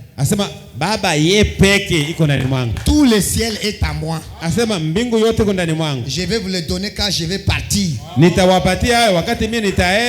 maintenant là, je l'ai seul. Et c'est lui qui produit les œuvres. Il dit ceci. Il dit ceci. Mais si je le fais, alors croyez les œuvres. Yesu anasema kama mimi natenda matendo ya Baba, kama mimi natenda matendo, muamini matendo. Manifester la parole qui a été promise. Na? Elles sont la manifestation de la parole qui peut être promise. Iko kweli na hakikilisha maneno yenyewe iliahidiwa. Il dit ceci. Nabii anasema. Il dit, qui de vous me convaincra du péché? À d'autres termes, qui peut me monter ma vie et mes œuvres qui n'accomplissent pas exactement ce qu'a dit Messie? Nani atanihukumu kwa dhambi? Msema ingine anasema nani anasema matendo yanafanya hailinganishi na maneno. C'est qu'il était. Yenye Yesu alikuwa. Il avait alors la foi pour croire que tout ce qu'il dirait s'accomplirait. Alikuwa na imani kusema yote atasema itatimilika. Est-ce que tu crois que ce que tu vas demander ça va arriver? Tusiseme kwa bongo. Unajua maneno yenyewe unasema utasema pale itafika, itaomba. Ensuite il se retourna et dit. Na kisha kageuka akasema, vous ferez aussi les œuvres que j'ai fait. Sio mie tu lakini ninyi pia mtafanya matendo yenyewe mimi nafanya. C'est facile de dire amen pour Jésus. Maintenant c'est notre tour. Ilikuwa rahisi kwa Yesu. Sasa leo ni si njoo. Jésus a dit les œuvres que je fais, c'est le Père qui les fait. Asema matendo mimi nafanya ni Baba. Les œuvres que je fais. Na mwe mtafanya matendo yenyewe mimi nilifanya. Est-ce que c'est amen? Est-ce que c'est amen? Amina. Encore un peu de temps le monde ne me verra plus. Kisha muda kidogo dunia haitaniona tena. Mais vous, lakini ninyi vous me verrez parce que mtaniona sababu nitakuwa pamoja nanyi. Hein? Est-ce que vous écoutez avec poids? Mnasikia pamoja na mimi? Avec poids. Mnasikia na nini? Mnasikia na kilo? Je serai avec vous. Nitakuwa pamoja nanyi. Et même en vous. Hata ndani mwenu. C'est deux choses. Ni vitu viwili. Je reprends cela parce que c'est la partie qui m'intéresse. Napenda tena nisome sababu ile njoo kabisa inanigusa. Les œuvres que j'ai fait vous en ferez. Kazi yenye mimi Yesu nafanya nini mtaifanya? Dans peu de temps. Sababu muda kidogo. Le monde ne me verra plus mais vous. Dunia haitaniona tena lakini ninyi mtaniona. Vous me verrez. Mtaniona. Hein? Parce que je serai avec vous. Sababu nitakuwa pamoja nanyi. Je serai avec vous. Nitakuwa pamoja nanyi. Tu marches avec lui. Unatembea na yeye pamoja. Ça c'est Emmanuel. Ile ni Emmanuel. Le Père éternel. Baba wa milele. Et même en vous.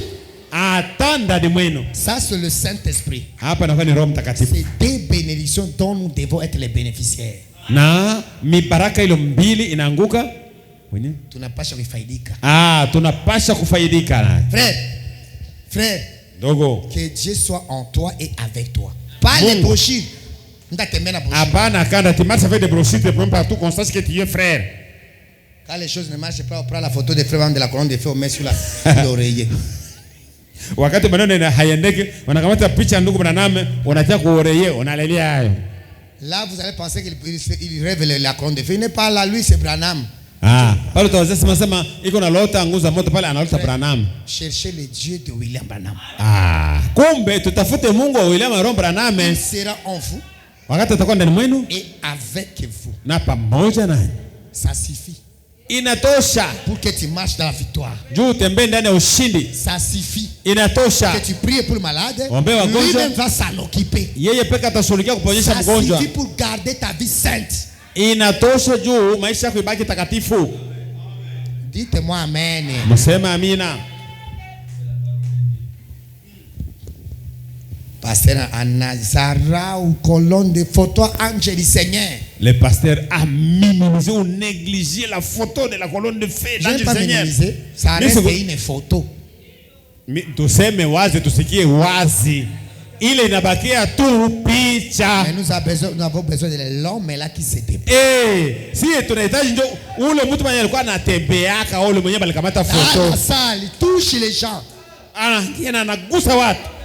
Tu es guéri. Unaponeshwa. Il touche les gens. Anagusa watu. Il te brise les chaînes. Anakukata minyororo. C'est de lui dont nous avons besoin. Ule ndio tunahitaji. S'il y aura des photos, merci Seigneur. Mais j'ai besoin du Dieu de cette photo. Tunahitaji ndio Mungu wa ile picha. Où est le Dieu de la photo? Mungu wa picha iko wapi? On a commencé à chanter les photos. Tunaanza kuimba. On a laissé l'ange du Seigneur. Tunaacha malaika wa Bwana. Nous avons besoin de la personne. Amen. Tunahitaji pas les reliques de saints. Hapana mabaki ya watakatifu. Les reliques nous rappellent que nous avons un grand Dieu dans le camp. Kumbe mabaki nguu ya Branham hivi na hivi inatuonesha kama tuko na Mungu ndani ya kambi. Est-ce que peut dire amen à cela? Unasema amina kwa ile? Ce jour-là Bartimée s'asseyait sur une pierre. Ile siku Bartimée alikuwa juu ya jiwe. Il a commencé à penser le Dieu d'autrefois. Akaanza kumbuka Mungu wa zamani. Où est le Dieu de Josué? Mungu yuko kwa. Celui qui avait coulé Jéricho. Mwenyewe aliangusha mkukuta wa Yeriko. Les restes, les vestiges de Jéricho étaient là. Na hapa mabaki ile ukuta yalikuwa pale. Il est pierre du mur. Na yeye anakelea mwile jiwe moja. Il méditait cet ange-là. Iko natafakari ule malaika. Il visitait Josué. Où est cet ange-là? Ule malaika kwa wapi? Frère, l'histoire ne va pas t'aider. Mais l'histoire va te rappeler qu'il y a eu un grand Dieu qui a agi hier. Itakusaidia kukumbusha kama ilikuwa Mungu jana. Na Mungu historia anapaswa kuwa hai leo. Pendant qu'il méditait sur cela, wakati Bartimayo alikuwa akitafakari juu ile, akasikia makelele. Oh, haleluya. Qu'est-ce qui se passe ici? Nini kule? Quand vous pensez de Jésus, wakati unahusu kuye, il vient déjà. Quand vous pensez de lui, wakati unafikiria il est sur le chemin. Iko njiani kwa kuja. Nous avons besoin de parler de lui. Tunahitaji kutunza de lui. De l'appeler sur la scène. Kwenye kazi. Qui a été déplacé là-bas? Nani kwa napita kule makelele? Tu ne sais pas. Le Messie est ici. Le prophète est ici. Le grand rabbi est ici. L'homme est capable est ici. C'est la personne qui a la réponse de tout. Il est déjà là. Le même Dieu est resté avec le message. C'est lui qui a la réponse à toutes les questions. Il est ici. Quand nous parlons de lui, il est ici maintenant. Fils de David, ayez pitié de moi. Fils de David, ne m'oubliez pas. Tu es mon aide. Tu es mon secours. Tu es ma réponse. Tu es tout ce dont j'ai besoin. Que Jésus soit pour toi la réponse à tes prières. Que Jésus soit la dernière personne à consulter. J'ai dit ceci. Qu'il soit la dernière personne que toi tu vas consulter. Akwe mtu wa mwisho tumaini yako. Il y en aura toujours. Kutakuwa kila siku. Jésus a ta réponse. Jibu yako. Fils de David, aide-moi. Oh mwana wa Daudi nirehemu. Que veux-tu que je fasse pour toi? Unapenda nikufanyie nini? Que veux-tu que je fasse pour toi? Bartimayo, unapenda nikufanyie nini? Donne-moi la vue. Je vais voir. Je te donne la vue. Il n'a pas fait de cérémonie. Jésus peut te jeter la vue. Jésus peut placer la vue. Jésus peut te dire, va nettoyer d'abord le visage, tu verras. Il a une manière pour te répondre. Il y a déjà une voie tracée pour ta réponse, mon frère. Tu as besoin de t'attendre ta réponse. Est-ce qu'on peut dire amen à cela? Cette année, il ceci. Pour l'identification d'un chrétien selon l'écriture. Ce n'est pas pour l'autre pasteur. Ce n'est pas d'abord le 7 honneur. Moi, j'ai mis mon accent là-bas, sur Marc 16. Ah, ce n'est pas les cheveux. Ce n'est pas avoir bien rassemblé les cheveux pour faire une petite queue. C'est pas comme ça. Mtu anafanya kazi usiku mzima ya kukokota nyele afanya kashinyo hapa hapana haiko ile. Ou bien tout ce que tu sais tu fais c'est une robe ample. Yenyewe unajua tunasema uvale tu kanzu yenye kikokota. Mais moi je sais quand tu auras le Saint-Esprit. Mimi najua wakati upata Roho Mtakatifu. Il te poussera à bien soigner ta chevelure. Amen. Itakuonesha namna ya utengeneze nywele yako namna gani. Il va bien t'habiller. Atakuonesha namna gani ya kuvaa. Il ne permettra jamais que l'équipe passe là commence là à tête jusqu'à la hanche. Wakati utakuwa Roho Mtakatifu hata ruhusa kipasula yanje kumpaka. Il n'a jamais fait ça. Hayafanyaka vile. Pour laisser les parties là dehors. Juu mipele yako yanje ukani. Ukafanya pa moja. Ici dehors. Quand tu fais l'autre, c'est là-bas dehors. Ça c'est le diable la personne. Ele ni shetani Mark. Hein? Ni shetani yepeke. Marc 16. Marko 16. Jésus a dit allez. Yesu anasema enendeni. Sur chaque avenue. Kila avenue yote. Faites de ces gens-là. Mfanye wale watu. Mes disciples. Wanafunzi wangu. Celui qui vous croira. Mwenye atawaamini. Il sera sauvé. Ataokolewa. Le frère me dit maintenant. Voici ce qui te concerne. Ile njoo inakuhusu wewe. Voici le miracle.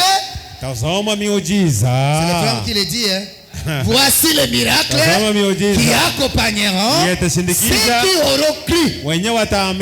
Comment pouvez-vous vous dire un croyant, un peuple, et nier ses paroles? Comment pouvez-vous dire un croyant et nier une partie de cette parole? Voyez-vous, vous ne pouvez pas le faire. Hein?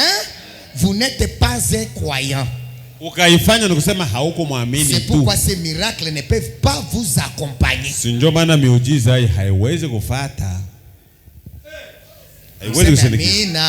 Disons amen. J'ai dit que ce n'est pas le tonnerre. C'est ça l'identification. Qu'est-ce que le tonnerre? Parce que je vais l'incorporer pour bien voir ça. Napenda pale mwili inasema juu uone vizuri. Qu'est-ce que le tonnerre? Ngurumo sasa ni nini? Quand tu vas vivre Marc 16 Amen. Sikia pale. Wakati utaishi sasa Marko 16, ça va secouer le diable. Itatikisa shetani. Il saura que huyu hapa abachezake naye. Il saura que le jour manifesté. Tonnerre pale ukasa tonnerre inafunuliwa. Est-ce qu'on peut dire amen à cela? Amen. Ngurumo. Si Dieu n'agit pas, il n'y a pas de tonnerre. Kama Mungu hatende mu maisha yako au hatende maisha hakuna ngurumo. C'est la vie de l'épouse qui secoue le diable. Kumbe ngurumo ni maisha ya bibi harusi inatikisa shetani. Msema amina. J'ai besoin de gens qui vont secouer le diable à Beni. Ninahitaji watu watatikisa shetani Beni. Je vais être l'un na mimi nitakuwa mmoja wao. Ndio. Laissez-moi dire. Le voyage n'a pas encore commencé. Parce que vous n'avez rien encore commencé. Kweli hatuanza, kweli safari yaanza tu hatuanza kitu. Hatuanza safari mambo hamuanza fa kitu. On n'a pas encore commencé parce qu'on a encore rien commencé. Mais quand vous allez commencer, le voyage va commencer. Dieu va se glorifier ici. Dieu va se dévoiler ici. Dieu va se manifester ici. Mais il a besoin de toi. Anakuhitaji wewe. C'est de William Branham. Être ici présent tous les jours. Kila siku. Et je le verrai s'accomplir. Na nitamwona atatimilisha. Frère, c'est le temps de l'épouse. Ni wakati wa bibi harusi. Vous allez me pardonner, je vais lire ça pour je termine cette ligne et je vais prier le Seigneur. Mutanisame ni malize tu mstari tutaomba Bwana. Pourriez-vous comparer un chrétien d'aujourd'hui à ces chrétiens d'antan? Ata. Tunaweza kulinganisha leo Bakristo ya leo na bale wa zamani? Jibu ni hapana. Tujibie banduku. Répondez alors. Moi je peux aller me tenir à côté de Pierre pour dire que c'est moi le Pierre d'aujourd'hui. Tuseme kwa waziwazi. Mimi naweza kwenda sema bo. Mimi leo mimi ndio Petro wa leo. Mais je dois être le Pierre d'aujourd'hui. Kumbe ninashurutishwa kuwa Petro wa leo. Nous disons retourner à la Pentecôte, non? Je dois être le Pierre d'aujourd'hui. Tunasema watu tunarudia kwa Pentecoste, napaswa kwa Petro wa leo. Tu dois être l'assemblée de Pierre d'aujourd'hui. Unapaswa kwa kusanyiko ya Petro ya leo. Anania doit fuir Wapi kwenye Anania atakimbia wazazi? C'est là où nous allons. Kule ndio tunaendea. Nous y arriverons. Na tutafikia. L'église est la cochon.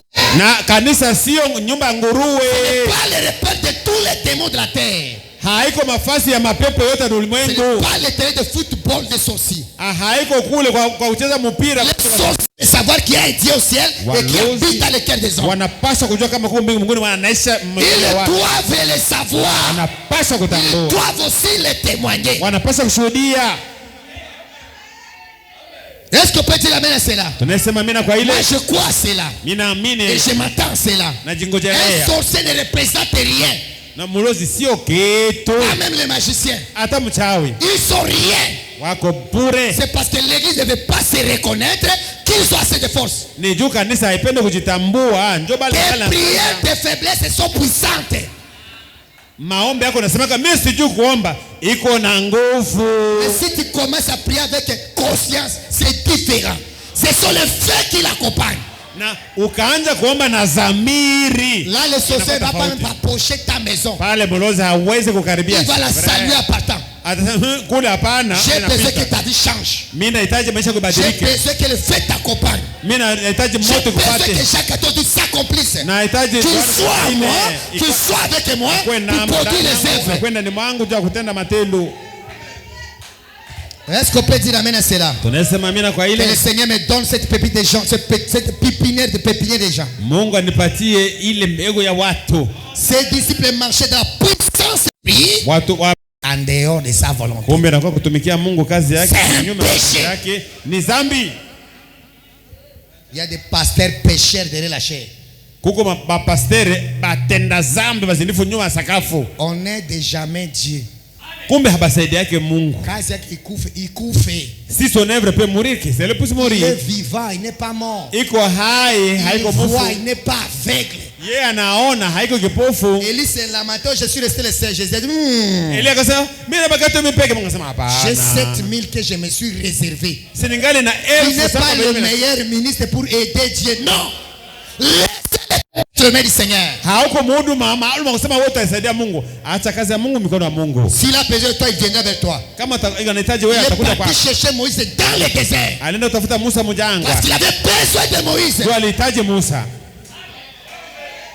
Est-ce que les ministres nous avons compris? C'est son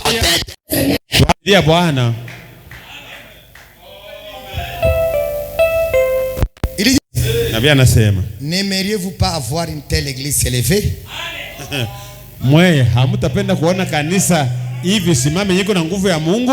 Elle s'élèvera. Nous retournons à cela. Cela doit arriver. C'est vrai. C'est à route maintenant, je crois. Est-ce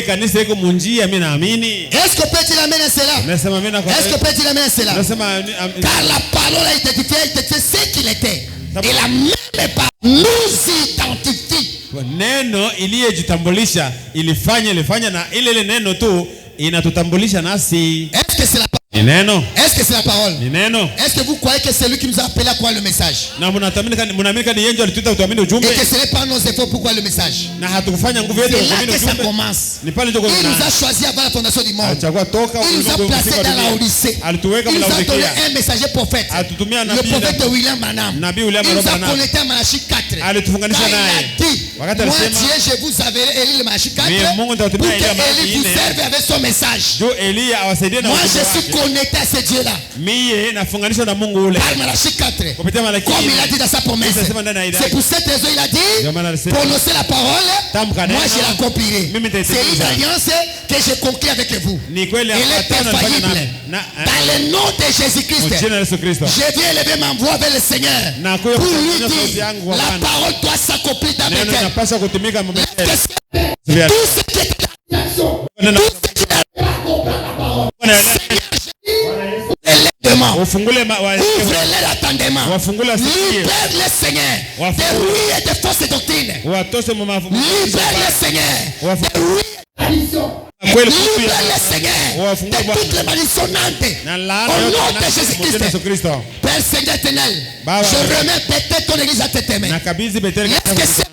C'est cette parole de Jacques 14:12. Venir en nous et marcher avec nous. Maintenant ici.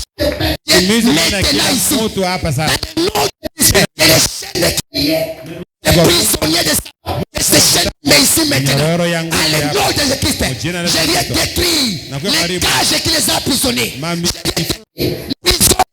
nom de Jésus-Christ, qu'ils soient libres. C'est-à-dire le Seigneur est esprit. Et là où il y a l'esprit Seigneur, il y a de la délivrance, il y a de la liberté. C'est-à-dire l'esprit de la vérité, c'est lui qui donne la liberté. Et sur le nom de Jésus, la parole de la vérité est sortie. Accompagne la parole jusqu'à leur âme, Seigneur. Enlève les péchés, enlève la mort, enlève la mort, enlève tout ce qui empire. Place la divinité, place ton esprit, amène la vie dans chaque cœur. Au nom de Jésus-Christ. Ouvre leurs yeux, Seigneur. Ouvre nos yeux spirituels pour voir les choses spirituelles. Ouvre nos oreilles spirituelles pour attendre les choses spirituelles. Donne-nous la sensation spirituelle pour ressentir ta glorieuse présence. Donne-nous le réflexe, Père, de savoir que quand tu es venu, que tu es présent, que nous sommes savoir dire bonjour Saint-Esprit. Ainsi au nom de Jésus, donne cette expérience à chaque membre de Bethel. Donne cette expérience à mon frère, ma soeur. Donne cette expérience à chaque ministère. Donne cette expérience à tous les dons qui sont ici. Au nom puissant de Jésus. Seigneur, multiplie ton onction. Multiplie ta présence. Multiplie ta faveur. Multiplie ta grâce. Multiplie ta bonté. Multiplie ton amour sur Bethel Tabernacle. Et que ta volonté parfaite soit faite. Pour que Seigneur, la parole ne puisse pas souffrir.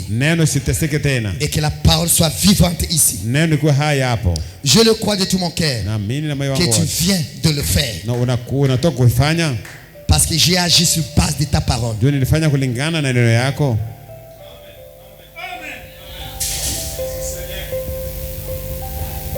Que chacun parle au Seigneur. J'ai longtemps irressenti altéré et grabonné. Mais hélas, mon cœur a vida n'est trouvé que la douleur. Où sera?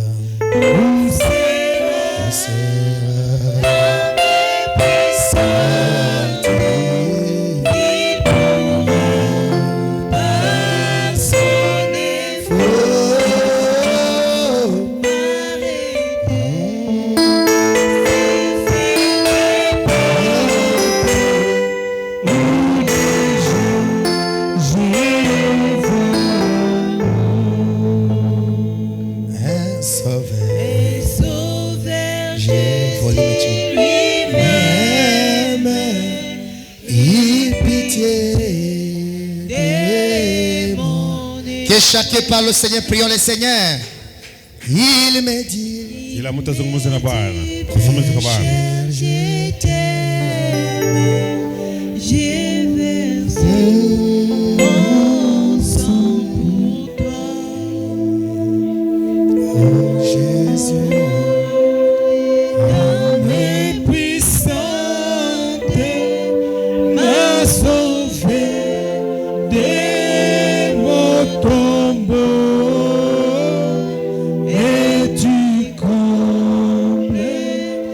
Mon attente par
pitié de mon frère. Il me dit, pécheur, je t'aime, je verse mon sang pour toi. Oh Jésus, ta main puissante m'a sauvé de mon tombeau. Et dit comme mon attente. Mettons-nous debout pour la prière. J'ai saisi cette assurance, c'est le pardon qu'il m'a porté. J'ai livré sans résistance tout mon cœur. Oh Jésus,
Nous te sommes reconnaissants parce que c'est ce matin tu nous as encore parlé. Tu as parlé quand même. Tu parles à ce enfant. Donc chacun reconnaît sa position. Seigneur, le message souffre. C'est nous qui faisons souffrir le message. Mais tu nous as parlé que les œuvres que tu avais fait, que nous aussi nous allons les faire. Et nous allons les faire davantage. Père, nous nous abandonnons à toi. Nous ne laissons pas la place travailler. Maintenant, papa, nous te laissons la place de travailler